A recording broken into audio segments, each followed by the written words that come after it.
Hello, everyone. This is Rachel. Thank you so much for joining me and my guest, Irene Fehr, as we talk tonight about how you can access and fully experience your sexual self, feel your deepest desires, and connect deeply with a partner through the practice of orgasmic meditation. So tonight, what we're going to be doing is I'm going to just start off by telling you a little bit about myself, so anyone who's on the call who's not familiar with me, and how Irene and I met. And then she will share with us her story and what you can do to reignite your life both in and outside of the bedroom. And just as a reminder, at the end of our call tonight, there will be an opportunity for some questions and answers. So be sure to be jotting down your thoughts, responses, questions as we go along so that when we get to that portion of our call, you'll be all set to go. So first of all, just a little bit about me. I'm a sexual abuse recovery coach, and I work with survivors of childhood sexual abuse who are beyond sick and tired of feeling broken, unfixable, burdened by the past. And I really help my clients let go of the pain of sexual abuse and finally feel normal, move on with their lives.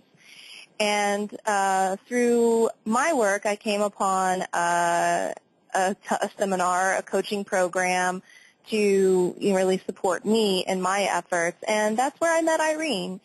And we were both there really passionate about our work and bringing what we're doing to the world and getting it out there. And we had a great conversation the first time at a little cocktail hour after the first night of the seminar. And I was just immediately struck by how tuned in and passionate Irene really is about helping men and women, and maybe primarily women in this particular branch of her work, really get connected to who they are and how sexuality and femininity and all of those pieces play such an important role in that. And so I just knew immediately that I had to have her come and share what she does with my community, because it's so important and a topic that's so meaningful and maybe sometimes shied away from. But I hope that through our conversation tonight that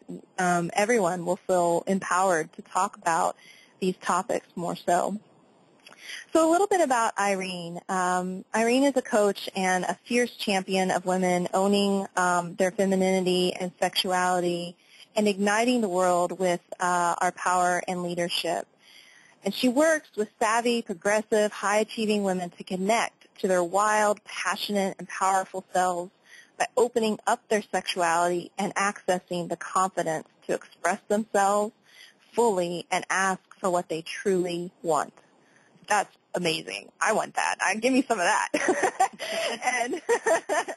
and she also works with men.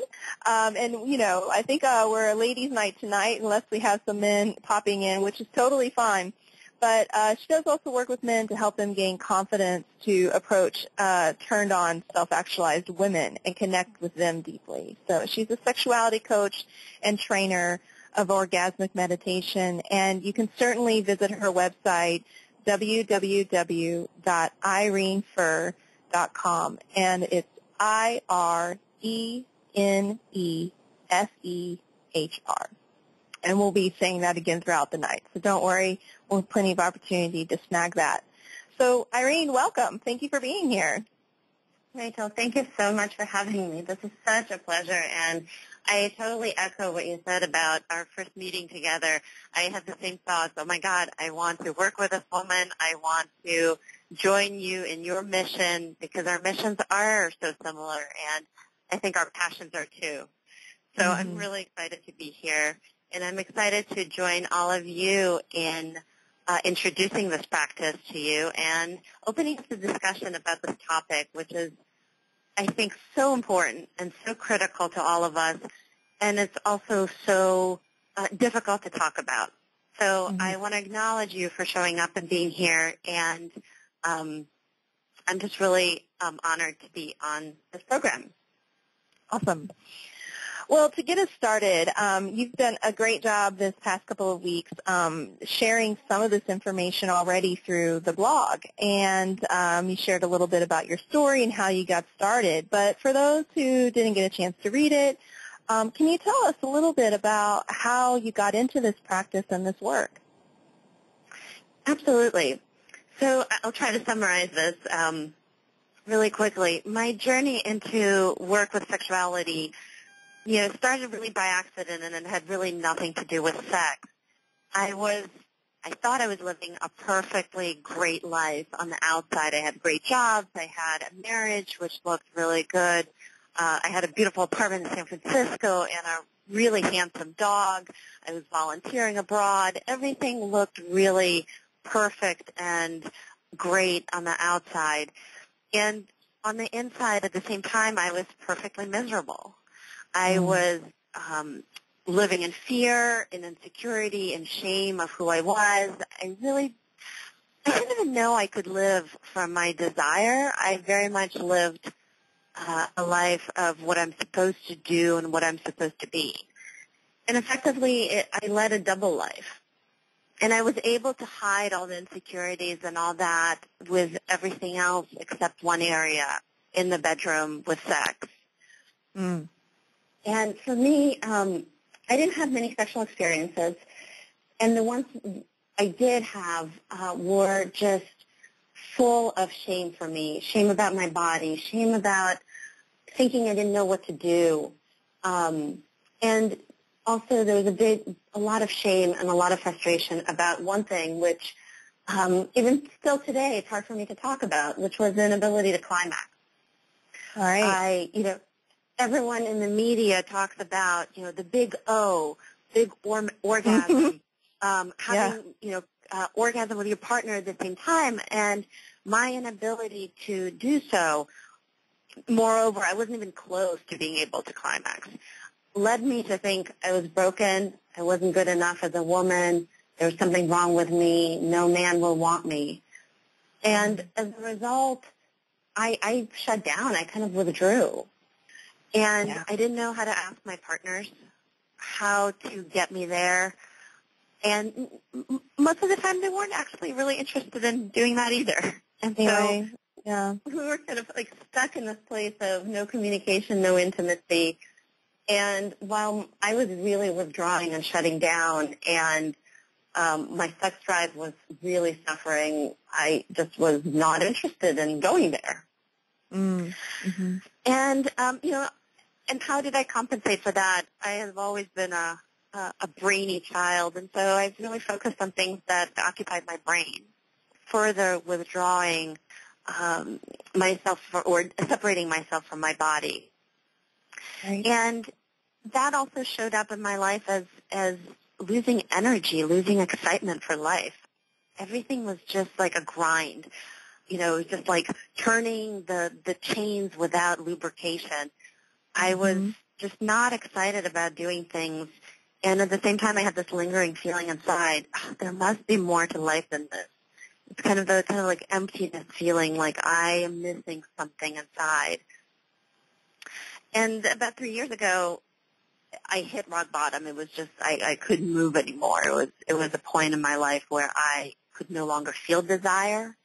And I became undesirable, where men couldn't feel me. There wasn't anything left in me except,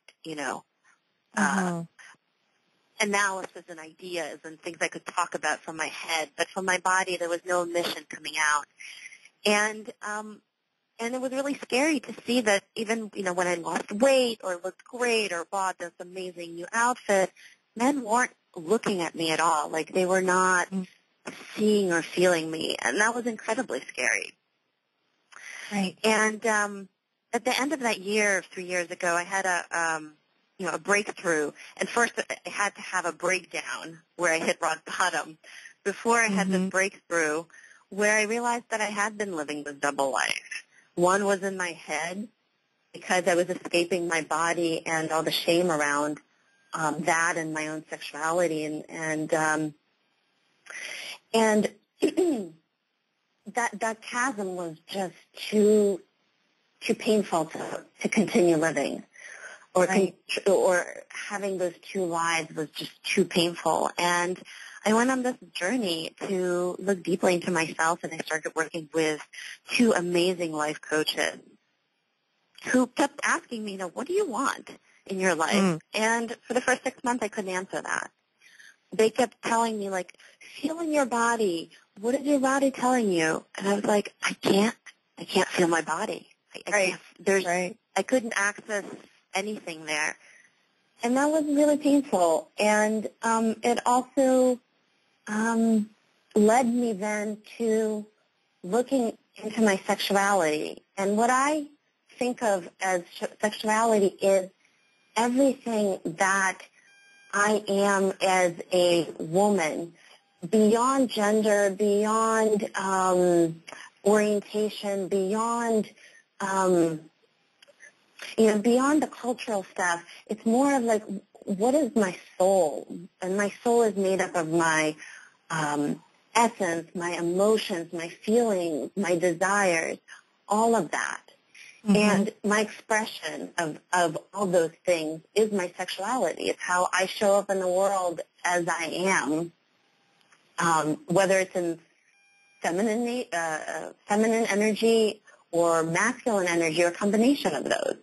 Right. So for me, that is sexuality. And when I started really thinking about that, I realized that at that deep level, I thought I was broken. And that was a painful realization, and it was also naming that for me was the first step to actually awakening the desire to change that perception about myself. And I went to my coach, and she recommended that I go to this organization called One Taste, and it was founded by Nicole Didone, and both she and the organization teach about female orgasm and a practice called orgasmic meditation. And to just fast forward a little bit, this is a practice I trained with One Taste to become an orgasmic meditation trainer, and that is the practice I'm going to speak about today.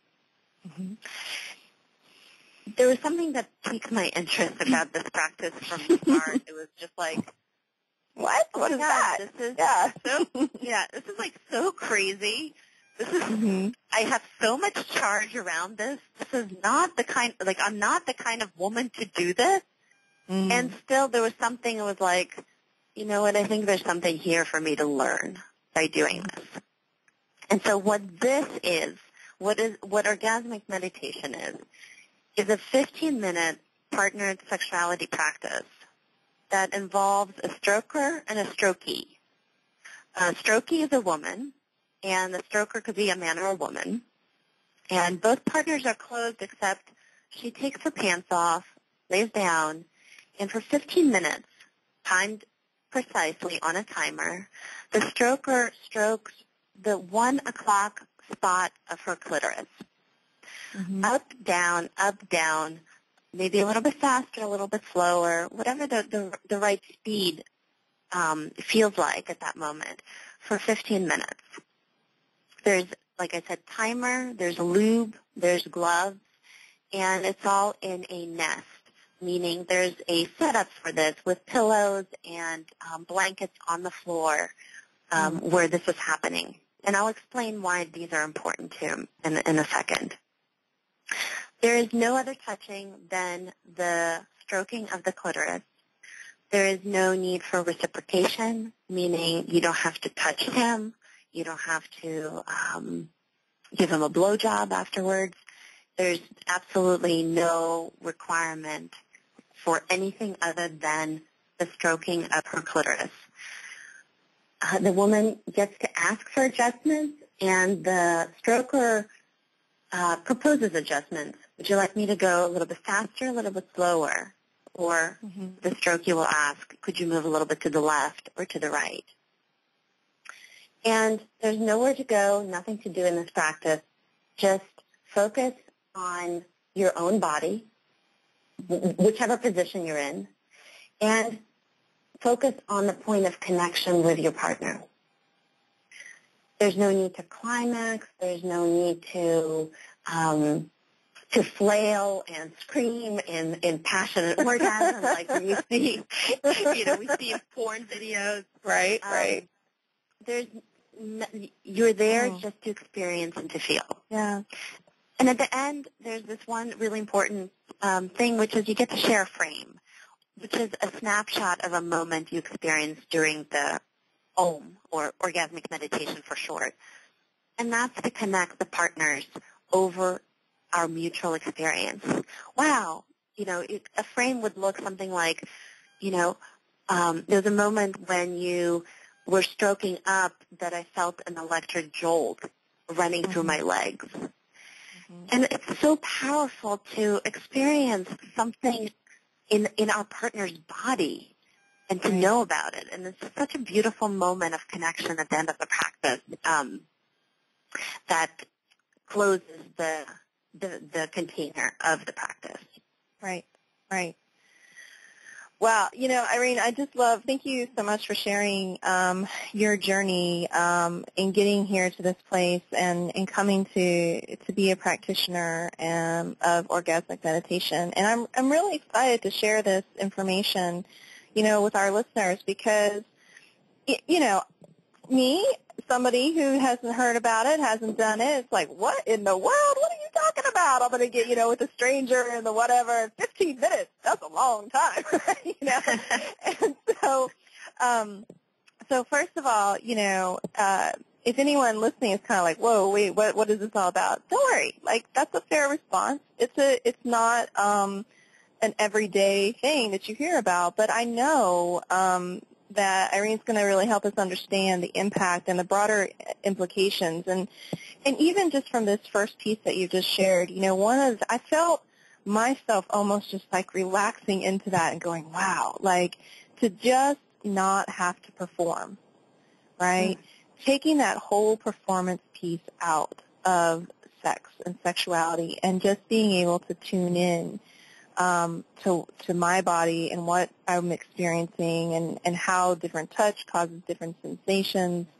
I know we're going to talk about the full spectrum from it being uncomfortable to learning to be comfortable and what you gain from it. But one thing I really appreciate about this is it sounds like the whole process is very deliberate, that it's really been developed and specifically put together to be an exact practice. Can you tell us a little bit more about that, why there are these structures and what they're all about and why they're important? Absolutely. And this is such a critical piece, the deliberateness about this practice. And there is a reason why there are these specific rules and agreements. And for one thing, it differentiates this practice, the sexuality practice, from sex and sexual play. Mm-hmm. And why is that important? Well, because we come with so many, especially as women, with so many preconceptions, conditioning, and also experiential learning from sexual activity that creates a lot of fear. Fear of reciprocation. Will I have to do it for him even if I don't want to? This seems like about me, but then it kind of switches to be about him, about male partner. Or will I have to do it for him even when I'm not in the mood? There's also fear of going further than feels right in her body, effectively losing control of the situation because either she's unable to say no or he's being forceful. And then there's fear of rejection from partner if she is not enjoying it. Women are often, and I've definitely experienced that, women are often scared to say something because what if he thinks, I'm being selfish, or what if he thinks I don't like him? All those things. So these experiences, these fears, then make sex and sexual activity unsafe in a way, and women tend to pull away. Again, that was definitely my experience, where all these fears just had me withdraw completely. Right. And the important tenets behind OM are there to create safety, and those key tenets are simplicity, goallessness, and attention. And, there's another piece about safety for women, which is related to the part of our brain that's called the vigilance center. And that's a part that's constantly running and calculating, is my body okay? Is everything okay? What's going on? Am I safe? Is everything done? Are the dishes clean? Are the kids, asleep? Yeah. What do I do tomorrow? It's like constantly, Right. circulating thoughts in our heads. I call that the female spaghetti brain. Oh, I love that. It's endless. The Exactly. to-do list in our heads is endless. And all weaving and on top of each other and mixed up. Yeah, exactly. Yeah. Totally. And that part of our brains, and this is worse in women than in men, it doesn't shut off, except during orgasm. Hallelujah. And at least there's one place in our lives. At least there's one moment. Yes, there's hope. And there are actually MRI studies being done out of a lab of Barry Komisaruk out of Rutgers University that show this effect, that there is a part of the brain that shuts off during deep relaxation and release of women's bodies. And that's really important because we need that release to counterbalance the continuous, ongoing, and ever-increasing stress in our lives as women. Stress from trying to do everything at work and at home and being everything to everyone. So there's both the pleasure of having that part shut off, and then there's also a real benefit, chemical, biological benefit for that brain to shut off for us so that we can relax deeply and shed some of that stress.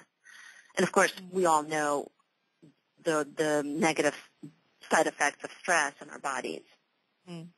So back to oming, and the elements of simplicity, goallessness, and attention are there to help her calm down and relax and really drop the woman's guard so that she can go into the deep experience of allowing her body to respond naturally to stimulation, as opposed to, like you mentioned, sexual performance. Right. Pleasing him, looking good, achieving orgasm on cue, all these things are about performance. And how OM is different is that it's really just about being there, feeling it, experiencing it. Yeah. So let me mention a little bit about each of these principles. So simplicity. This is where we are separating pleasure and relaxation and orgasm from sex and from romance. There's no need for candles. There's no need for a glass of wine beforehand. I actually recommend not drinking wine around this practice or any kind of alcohol so that you can experience your body on its own, fully, without any stimulation or depressants in alcohol's case. Right. We remove any kind of exchange of services or reciprocity. It's not about doing anything for him, and vice versa. From the man's side, it's not working her up for anything. You're there for the sake of experiencing. And it's the point of contact between his finger, and I'll say his for simplicity's sake, the stroker's finger, sure, and her clitoris. I mean, that's the point of the practice, is that connection. And there's also a reason why it's 15 minutes. It's about simplicity of the practice, and it's about her knowing that this is going to last for 15 minutes, not more, not less. It's about just setting expectations so, again, she can relax deeper into the experience. Right? Yeah. I love that. The other piece is goallessness. Back to performance. Traditional sex, as pretty much everything in our results-oriented culture, is about performance. In sex case, it's climax. Let's get there. Let's have a big one. Let's get there fast. Let's do it together. And, of course, there's pleasure and there's wonder. It's wonderful when that happens. And when we put so much pressure on ourselves to have it a certain way and to perform a certain way, that creates performance anxiety. And here's kind of the way the scenario looks like in regular sex. Women take longer to climax, and if she doesn't do it on cue, she feels like she's broken. And then it becomes, performing for him instead of allowing her own turn on to arise and overtake her body. Really the way orgasm works naturally, he works to get her off. Mm-hmm. And then it's about him feeling performance anxiety, like, am I doing it right? Yeah, why is she like moaning? both of you. Yeah. Exactly. Oh, it happens to both partners at the same time, which then creates a disconnect. He's in his head, she's in her head, and they're kind of doing the movements, but there's no deep Not connection really there. Yeah. Exactly. Yeah. And then if this is not working for her, most women are really shy about telling him what to do. So then rather than ask for what she wants, women will just give up inside, say something like, fuck it, I'll just finish him off quickly and get this over with. Go get my book, my tea, and be on to whatever. I said, go get my book and my tea. Maybe I'm revealing myself too much. Exactly. But yeah, right. And then kind of become resigned. Exactly. Yeah, exactly. Like, I'm not getting what I want, and so whatever, I'll just, make him happy and get it over with, which then puts her pleasure on the back burner, which then breeds resentment for her, and he doesn't even know what's going on. Right. And resentment breeds contempt, and that's a lethal thing in a relationship. Contempt, it just creates this vicious cycle of disconnect and more lies between partners. Right. So when we remove the goal of climax, then she doesn't have to perform, nor does he have to try to get her off. She's just there to feel her body during stimulation and allow the orgasm to arise naturally. And he's just there to feel her and give her physical pleasure as her body wants it. Mm. And I emphasize that because when you tune into our own bodies and then our partners, we can actually feel what their bodies are asking for. Right. And to me, this is essentially teaching men how to feel women, or read our minds. Yeah. And read our minds through our bodies, because really, from doing this practice for 2 years, I'm just amazed how much information it actually gives out. Mm-hmm. It's about slowing down, removing the goal, and actually listening to that whisper, and tuning into it. And then it's also the practice is about teaching women how to relax. Like we always read about, you need to relax deeply to experience orgasm. Well, this is that part of relaxing so deeply and allowing the body to take over an orgasm, not will the orgasm to happen. Right. It's about just feeling it through our bodies. Right. And here I want to really quickly differentiate climax from orgasm. So climax is what we typically think of orgasm, or what media and books traditionally call orgasm, which is the release of sensation at a peak. It's going over a cliff. It's a point of no return. Once you go in it, you just come out at the end.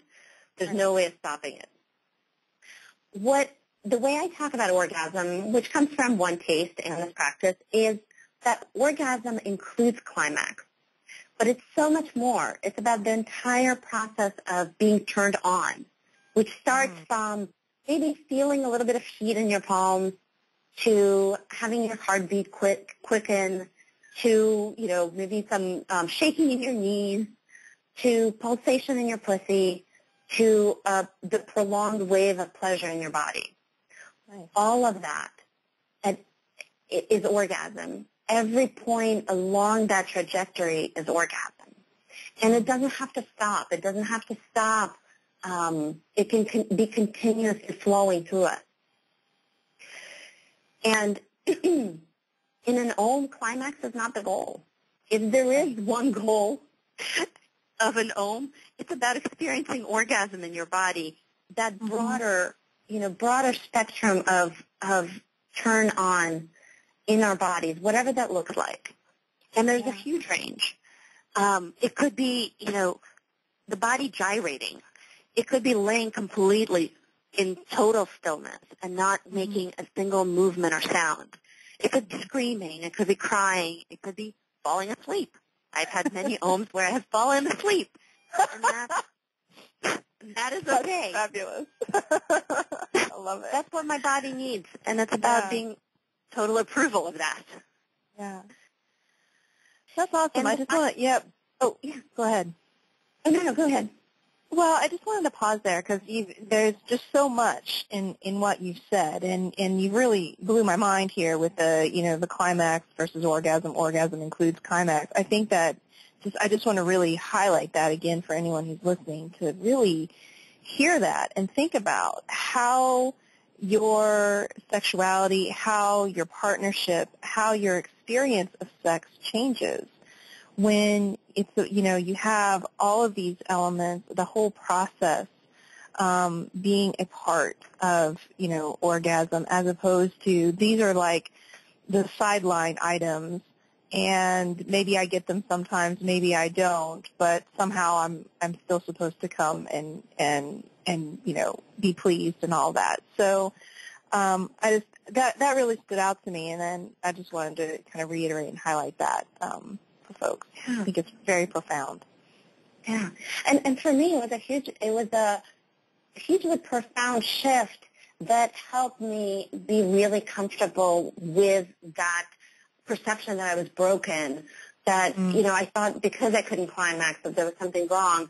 And I was completely disregarding all the journey to the destination. Right. And it's a reframe of, hey, the journey is just as important, and there's so much along the journey to experience that sometimes the destination doesn't matter. Mm-hmm. Mm-hmm. Yeah. Beautiful. Awesome. Yeah. And, the whole thing about paying attention to what's along the journey is exactly the last element that's really important in this practice, which is attention. Okay. And, for me, this practice allowed me to get the nutrients that I needed around attention. And what I mean by that is that one of the missing elements or one of the missing nutrients in women's lives is attention. We avoid it because of shame and discomfort with our bodies.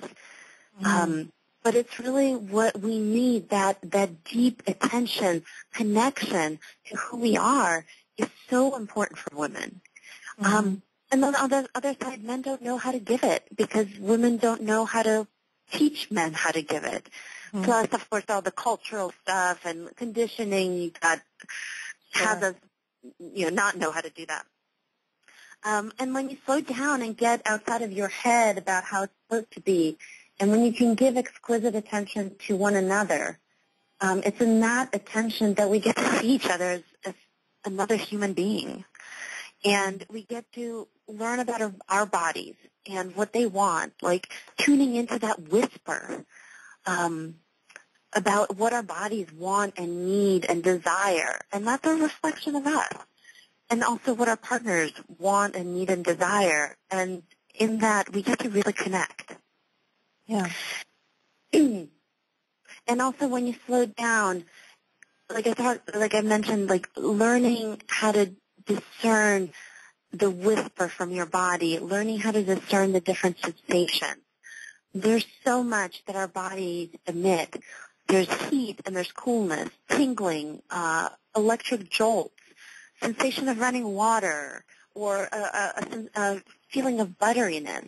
By the way, these are all examples of frames from an OM. These are actual sensations that you can feel when you really slow down. And that's amazing. For me, it was just mind-blowing to know, oh, my God, my body does that? Nice. I'm totally watching out for butteriness from now on. It's amazing. It's like looking for that slathered. It's like being slathered in butter. Yeah, it's quite exquisite. So it's really awesome. Yeah. And I also wanted to mention really quickly about that both. I want to be clear that both partners are oming. There's no giver or receiver in this practice. So it's an active activity for both partners. For the woman, the active role is in receiving, and you have to be actively doing that. You have to be actively opening up to receive. You have to be letting your stroker in, and to be able to maintain connection.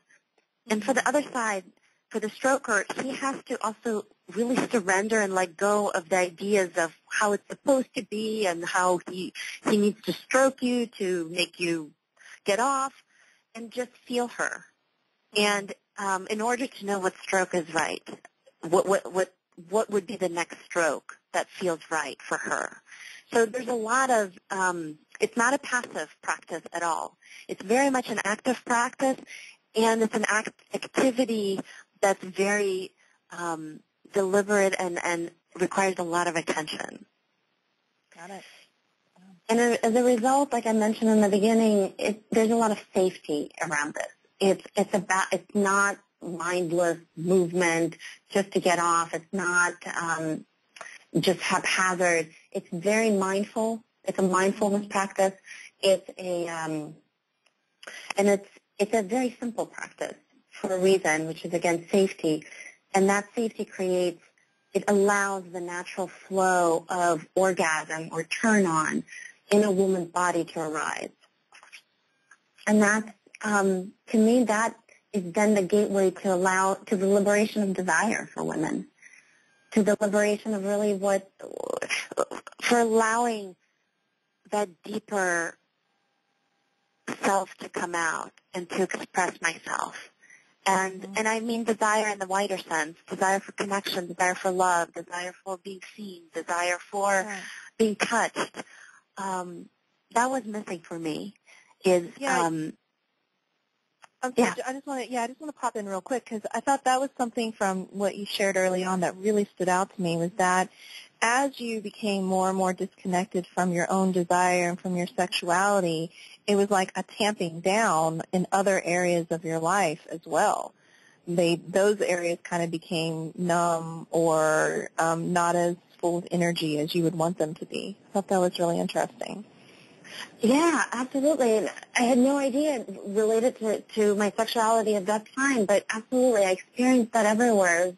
I was missing that zest for life. I was missing that energy to get out of bed and do things. And I was seeking out more and more of activities that would help me relax, but in a way of like falling asleep. Like I needed to sleep more because I was just really tired. I had no energy.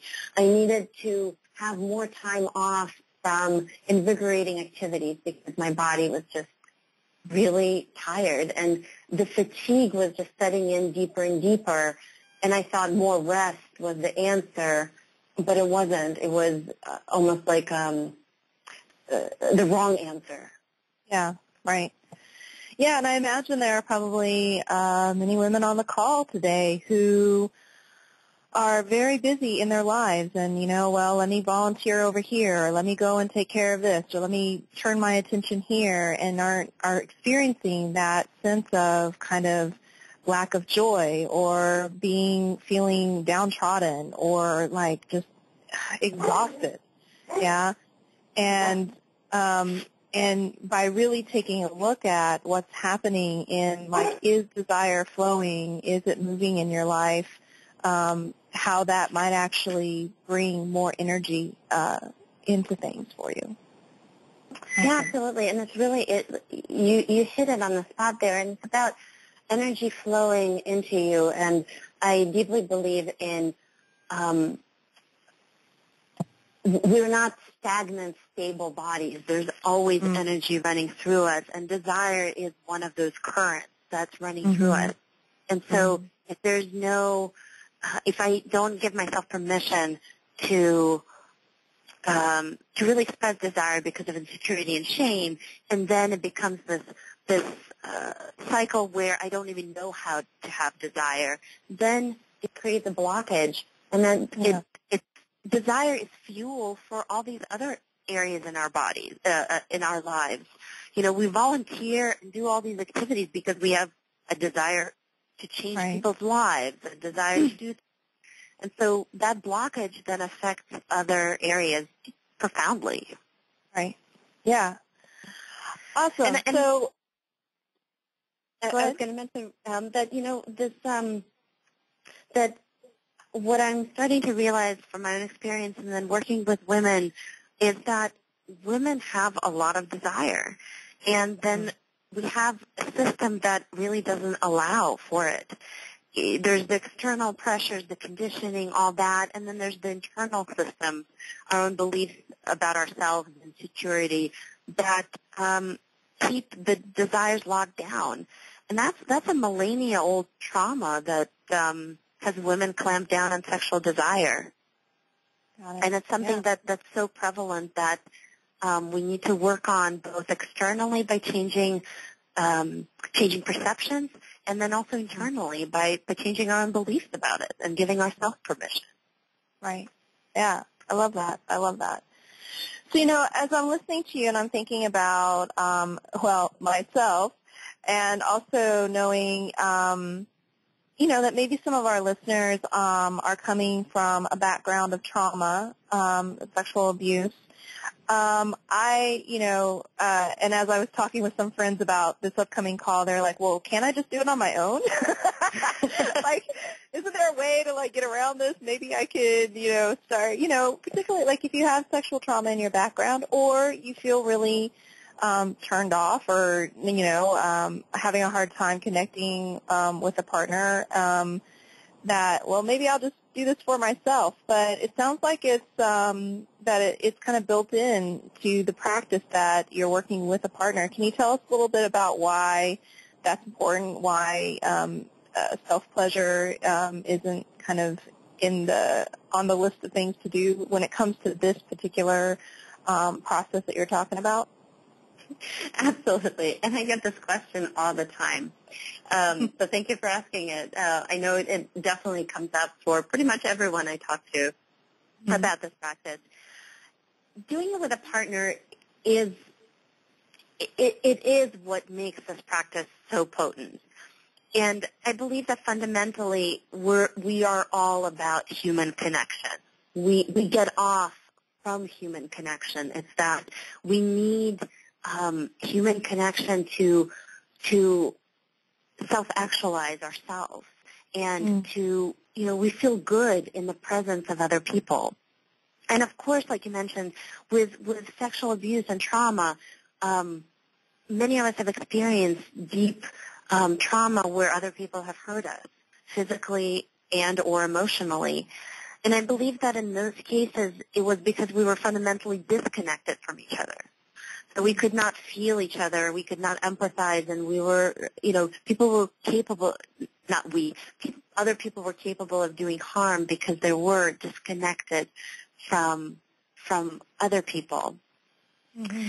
And it's totally normal to think that, I can make it all work in my head, I'm all fine in my head, but oftentimes it breaks down when we're in the presence of another. Someone makes a comment, and that triggers us and sends us into insecurity and shame, and we withdraw and fight, flight. We do fight, flight, or freeze in response to that. And again, it actually prolongs the cycle of withdrawal. And so facing that shame and those insecurities in the presence of another person is a whole different thing. It's chargy. It's probably the most difficult thing that we as human beings get to do in this life is staying conscious in the presence of another person while our own stuff is happening inside.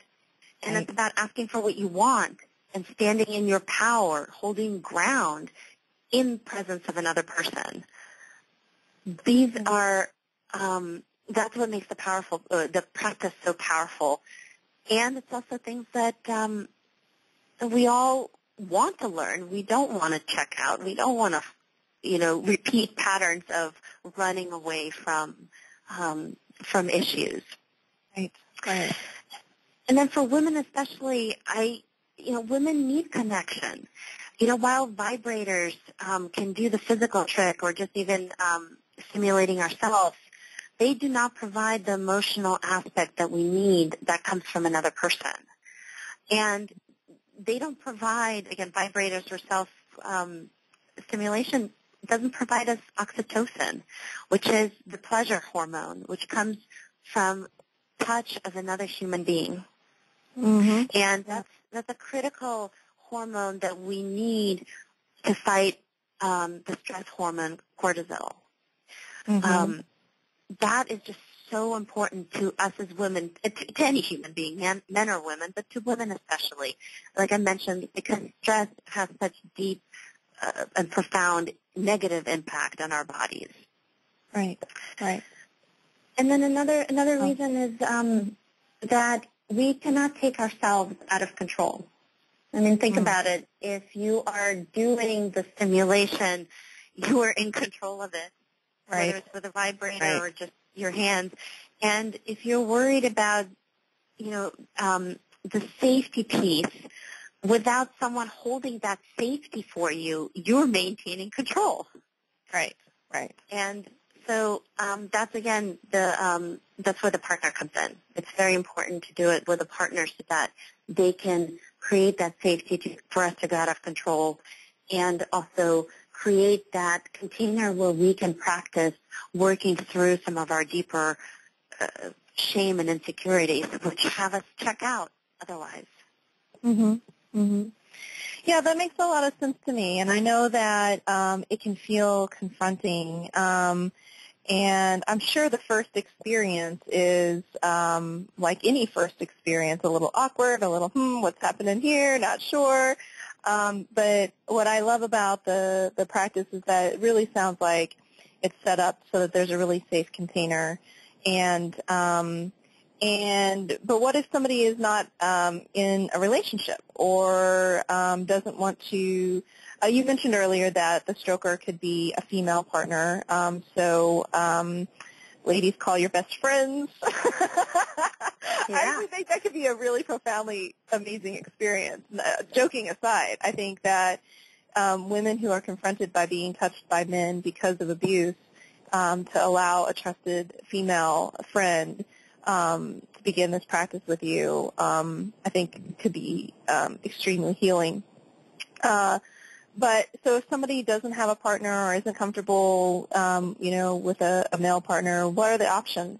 How do they do this practice? Yeah, you mentioned doing it with a female partner or friend. That's totally fine. Also, I do want to say that this is a sexuality practice and not sex. So all kinds of partners are welcome.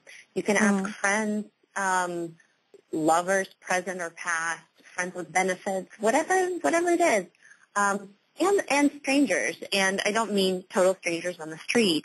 I mean there's a community of practitioners of OM, especially in San Francisco as well as in LA and Austin, Texas, and New York.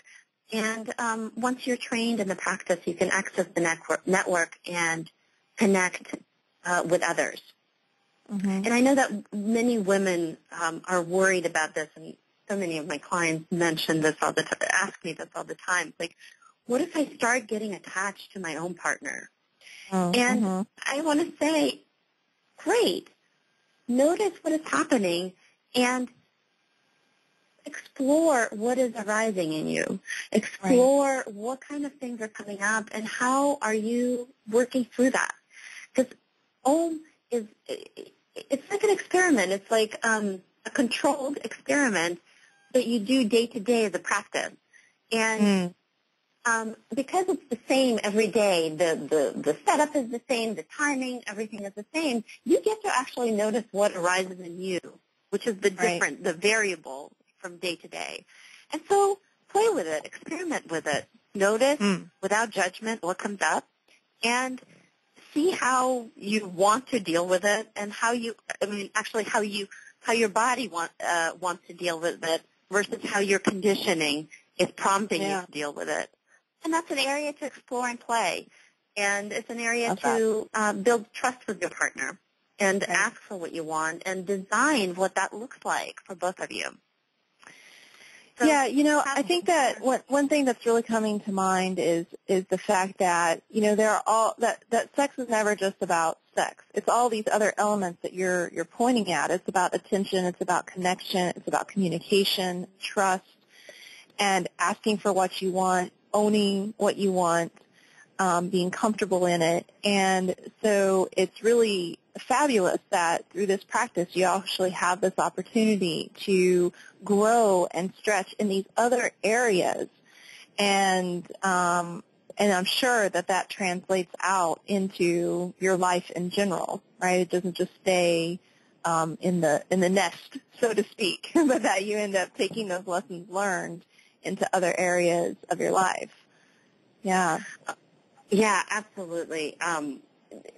The confidence piece was critical, and I noticed the changes in myself outside of owning, outside of sex, completely. In the workplace, almost immediately. Learning how to ask for what I want, like owning that and not apologizing for it, happened very quickly in the rest of my life. And for the first time in my life, I think it was about a month after I started owning, that I asked for a raise and a promotion. I proactively asked for what I wanted in my corporate job, and I got it. And I was unapologetic. I wasn't pushy or aggressive or any of that. I just kind of firmly and assertively asked for what I wanted and got it. And it was just amazing how asking, could you move a millimeter to the left on my clitoris to my oming partner affected that, and it did. Because when you're in that vulnerable position with your legs splayed and someone is touching your clit, and oh my God, you can't go more vulnerable than that. And once you hit that place, everything becomes so much easier, and it really has had and still does profound impact on the rest of my life. That's amazing. I mean, I've always thought, sex and sexuality, it's also interconnected. We can't compartmentalize, these aspects of our humanness, so to speak. And if we're feeling locked down and blocked in one area, that it's trickling over. It has to trickle over into other aspects and parts of our lives. And so by, having flow and ease in, our sexuality, our relationships, our inner life, our, spirituality, our thought life, that's when we really have that full flow in our lives, and deep, appreciation comes to mind, and connectedness and openness and availability of opportunities. Like, things just start to come in, and you start to take hold of things as well. I love that. Yeah. I love how you said the availability of things. That's so true. When you're holding energy in, and when there's only a subset of things that you permit yourself to do or can do, then that limits our experience of life. And so when you open that up, and this practice does that, it helps you open up to so many different things that we don't allow ourselves to do, then that happens in all areas of our lives. And I experienced that so profoundly. And literally, this practice helped me finally leave my corporate job and pursue my life's work, because I got the confidence to do that, because I got the confidence to say yes to my desire and to go after it. And that was something that had been trying to do for many years. And it happened thanks to the benefits of this practice, everywhere in my life. Right.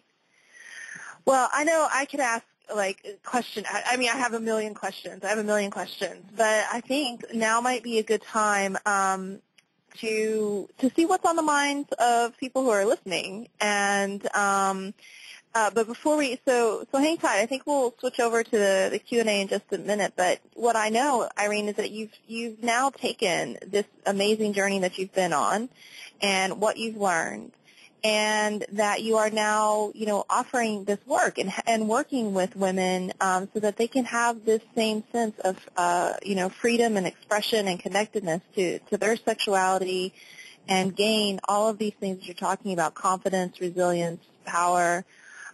So, how can people get in touch with you if they want to learn more about that? Absolutely. And I really enjoyed doing this talk. And like you said, I have so much more to share, and you have so many more questions. There's so much more to go into in terms of what there is in the practice, and then also how to do it and getting trained on it. And I will talk more about increasing connections with your partner through this practice next week when we open it up to both men and women. Right. And I also want to continue giving you support on your journey and offer you an opportunity to go deeper into this work, to get training on this practice, and also to get the support you need to go deeply into yourself, your sexuality, and work through some of the blocks that are holding you back from doing what you want. Mm-hmm. And so the next best step I recommend is I'm offering a free 90-minute basically strategy call called Reignite Your Inner Fire with me, where we'll explore your desires, see what's stopping you from having them, and figure out what the next right steps are for you, whether it includes OM or something else. That's open. And I'm offering the session for the first 5 people to email me tonight. My email address is ignitedwoman. It's IGNITED, woman, singular, WOMAN, @gmail.com. And again, the first 5 people to email me, I will send you a link to a calendar and set up this free session, 90 minutes, to see how I can offer support to you. And then there's also my website, Irene Fehr irenefehr.com. Got it. Yeah, and for everyone listening, I really want to encourage you to take advantage of this strategy session with Irene. As you can tell, she's a powerful woman. She packs a punch, and she's got a lot of great insight and intuition, and can really help you get connected to what's stopping you in this area. And I want to really highlight the fact that, orgasmic meditation is a piece of the work that Irene does, that there are lots of ways that she can support you and guide you and work with you. So even if you're thinking, I'm not sure about this whole oming thing, don't let that be a block for getting in touch with her, because she has a broad spectrum of skills and tools that she brings to the table. So take advantage of her complimentary consultation. There really are only 5 available, so we have 60 people registered, so they're going to go. So make sure you email her at ignitedwoman@gmail.com. And if you happen to not get that, or you're not sure, email me, coach@rachelgrantcoaching.com, and I'll get you connected to Irene. So let's say, you ready for the Q&A? Absolutely. Awesome. Okay, so I just want to remind everyone on the call that this call is being recorded. So if you would like your question edited from the recording, please state that as soon as you come on to the line. If you're going to talk with us live, then you'll know I'm calling on you, because I'll read the last 4 digits of your phone number. You can also text questions, if you prefer, to 650-283-5215. Again, the number is 650-283-5215. So I'm going to turn on the Q&A queue, and if you want to raise your hand to ask, what you're going to press is *6, and then you'll be prompted, or press 1. Either one of those usually tends to work, *6 or 1. Okay, So I think I got that set up correctly. It's all there. All right, awesome. The first time I did this, Irene, I totally forgot to put the Q&A thing on, and I kept going, why isn't there anyone raising their hand? Like, oh, because they can't. They can't raise their hand. So don't be shy. And while I'm waiting for people to text or raise their hand, I want to go back to a piece that we were talking about a little bit earlier, which is going to be near and dear to my heart. For folks who may have some sort of trauma or abuse, and I do want to highlight the fact that even for women who haven't been abused, they might have had just a shitty sexual experience or a really bad partner or have other things that are blocking them. But if there's anything that, for women where it just feels really particularly hard to approach sexuality and sex and feeling their bodies, being in their bodies, is there anything that you recommend they do before starting an orgasmic meditation practice? Absolutely. So, this practice is right for anyone whose desire to reconnect to their sexuality outweighs their fear 51% to 49%. Really, that's all it takes, that 1% bias towards desire. And there will be still 49% of fear to work through. And there will be things that come up. And the way I see dealing with trauma is that it requires us going back into the experience that caused the trauma in a safe space, in that safe container, so that we can help recode the body's response to associate new emotions with the same experience.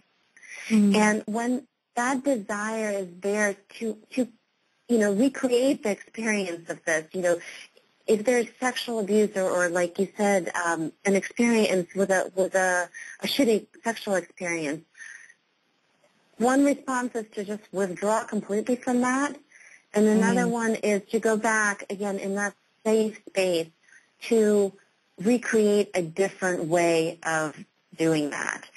And that's what OM does. OM has all the elements and the setup to make that possible. No pressure, no goal, no reciprocity, all of that. And what I tell all my clients is to really be gentle with yourself and be in approval of what is arising. And if you're feeling a lot of fear, great. The fact that you're feeling the fear and naming it for yourself, that's awesome. That's a great step. Also name the 51% of desire that you're feeling. And that's awesome too. All the other stuff that will arise is normal, and it's about being really in approval of whatever is happening to you, which is different from creating story that that something is just meant to be that way.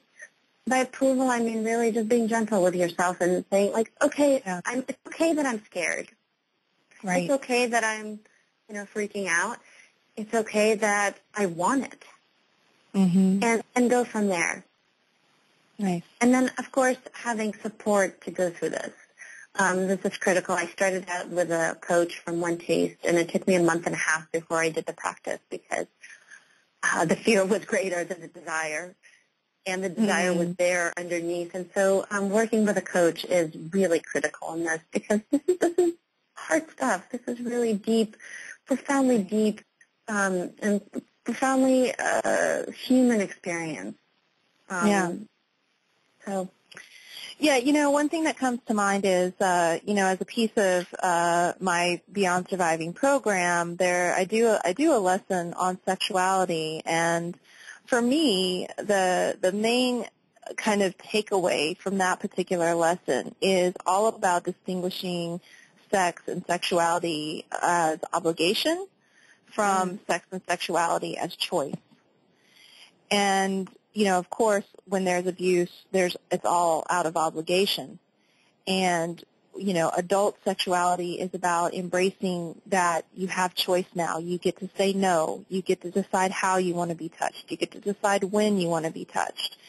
And I love that element in the OM practice of, really getting to be the director of the experience and being so tuned in to that and choosing and just practicing choosing, because I think that's just so empowering for women, all women regardless, to be able to be in that position of choosing for themselves what they, want to experience and feel. Absolutely.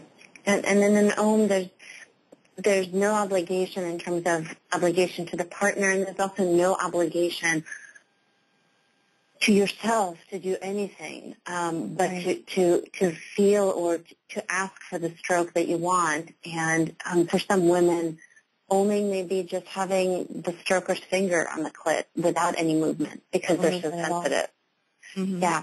For other women, they prefer faster strokes or upstrokes or downstrokes. Whatever it is, there's no obligation to do it any which way other than whatever feels right for you. Mm-hmm.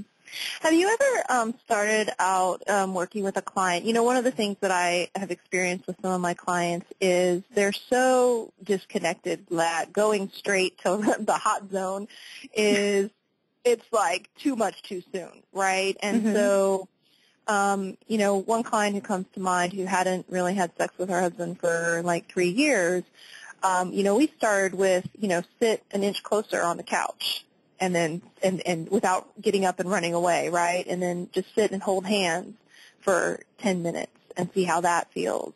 And kind of coming at it from that perspective of you can almost apply this practice in some ways to just creating connection and touch and being in the presence of another person.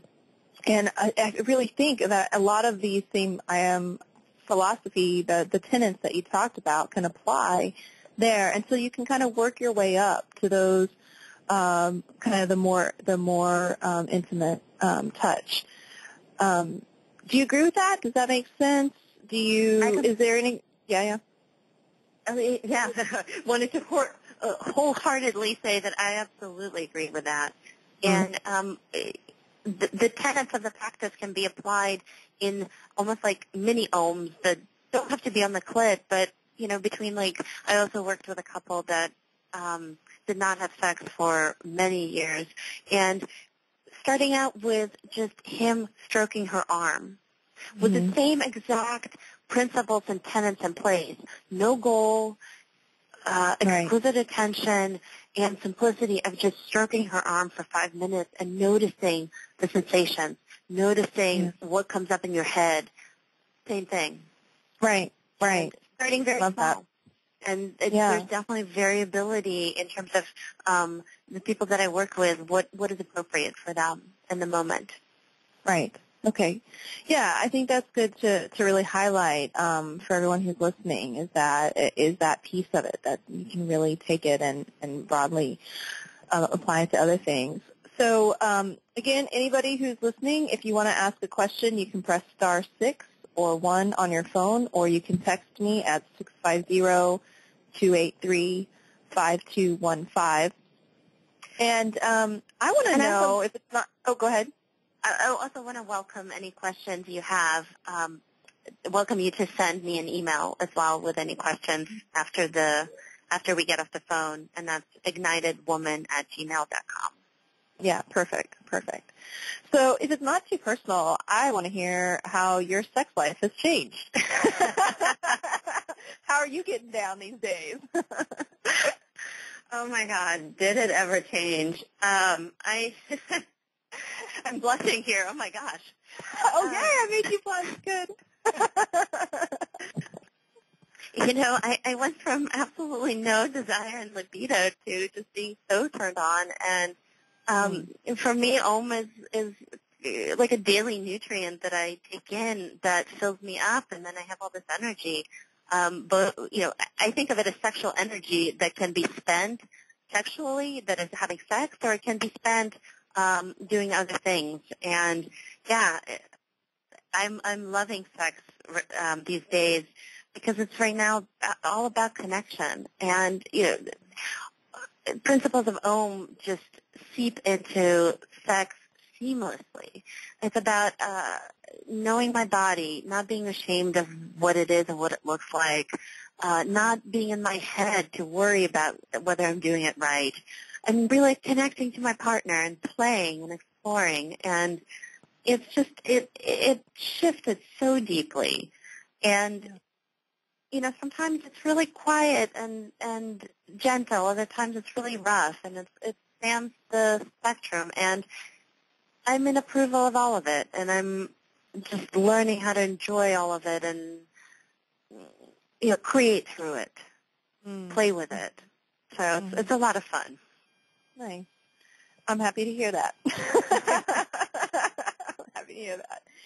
Yeah, and you know, one of the things that you touched on earlier that I think for particularly for this segment that's really all about the ladies is, you know, that spaghetti brain and, you know, the struggle that we sometimes have to just stop thinking about it, stop trying to figure it out, stop trying to do something about it, right? And it comes, and one of my favorite quotes is like, she does the laundry when she's having sex and has sex when she's doing the laundry, you know? Like the complete flip-flop. So, you know, do you have any tips for, you know, how women can get out of their heads and be more present? Oh, gosh. I know this one very personally. And that's a really hard one to retrain ourselves from.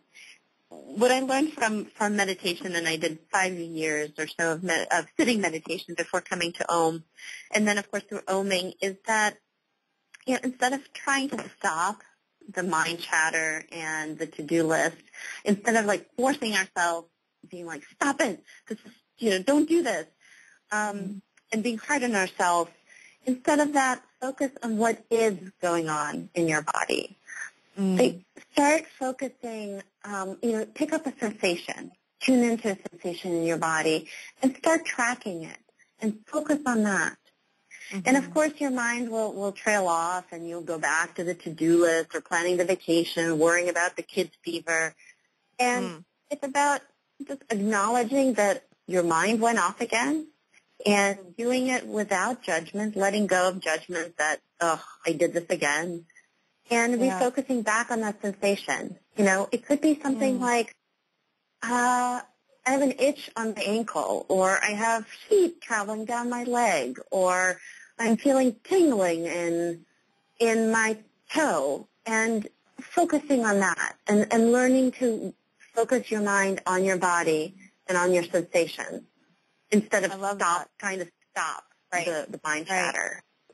Oh, that's really profoundly good. It's like instead of trying to stop the brain, start the body, turn on the body, instead of trying to turn off the brain, right? To go back to like, what do I feel in my toes, or how do my thighs feel right now, or what's going on in my neck? Yeah, I love that. That's really helpful. Whatever we put attention on expands and grows, and so if we're putting attention on what's not working, it's going to continue not working. And when we put attention on... And I could make a really off-color joke right there, but I won't. We can do it offline. That's awesome, Irene. Oh, my goodness. You're fabulous. So, you know, I think what I want to do is just one final piece here that I know is really near and dear to your heart is this connection between women being empowered and sexuality. So maybe just to kind of wrap up and top things off for tonight, you could talk a little bit about that and then say a little bit more about where you're taking us next for people who are going to be joining us next week when we have both men and women on the line. Thank you. I really appreciate that. Yeah, for me, my experience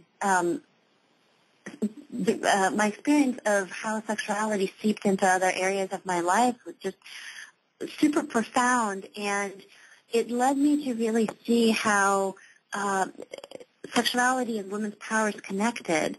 And when I speak about women's empowerment, I mean that inner psychic empowerment, women feeling empowered and feeling confident. And that is a prerequisite to women actually being empowered out in the world. Legislation can't do that for us. We have to do that for ourselves and learn how to love ourselves and how to accept ourselves and how to, withstand all that shit that comes our way in society and, in relationships. All that stuff, how do we actually stand our ground and stand in our power? Mm-hmm. And, I'm becoming more and more convinced that a woman's fire is in her turn on. The way women express our zest for life or our life force is erotically. That is, the erotic part doesn't have to be sexual. It could be doing the work that we love, enjoying a beautiful landscape or a culinary delight. And, of course, it can be sex. But it's how we experience what is pleasurable to us is fundamentally erotic. It turns us on. It turns our bodies on. The light switch goes on and we feel alive. And so that's why I'm so passionate about helping women get turned on sexually, because it just reverberates everywhere in the rest of our lives. And I believe that women, we have an important job to do in the world, that our world today is so lacking in connection and empathy and love. And we have a big job to do, and that empowerment starts inside so that we can enjoy ourselves, enjoy our bodies, and then go out and stand for what we believe in. Nice. So, and be confident in ourselves. That's the biggest piece. And again, for me, it started out asking for a raise for myself and things like that, and then building up from that. Beautiful. That's awesome, Irene. I'm really inspired by that. I think it's beautiful, and I think you're the right woman for the job to inspire and to bring us along with you in that. Yeah, awesome. Yeah. So and everybody, then, go ahead. Next week, I wanted to mention just really quickly that next week is that I will address both men and women, and I want to share how both partners can connect deeply through this practice around communication, about connection, and see this as almost like a spiritual path, a place where both partners can tap into their own sexuality and then connect to each other deeply. So that will be the topic of next week's talk. Awesome. Which I'm very excited about. Very cool. Yeah. And even if you're, if you're on the line and you're a single lady, it's no excuse. You come join us next week, because I'm sure what Irene's going to be sharing, if not immediately applicable, is going to be there for you. And especially if you decide to take on going to one of the One Taste events and going to an OM and getting connected to a partner there as well. So I really encourage everybody to come back with us next Wednesday at 6 o'clock, same time, same place. And in the meantime, if you have any questions or any concerns, you can email Irene at ignitedwoman@gmail.com, or you can email me, coach@rachelgrantcoaching.com. And really so happy to have all of you here. And Irene, thank you so much for sharing this wisdom and amazing perspective with all of us tonight. Thank you so much for having me here. It's been a pleasure.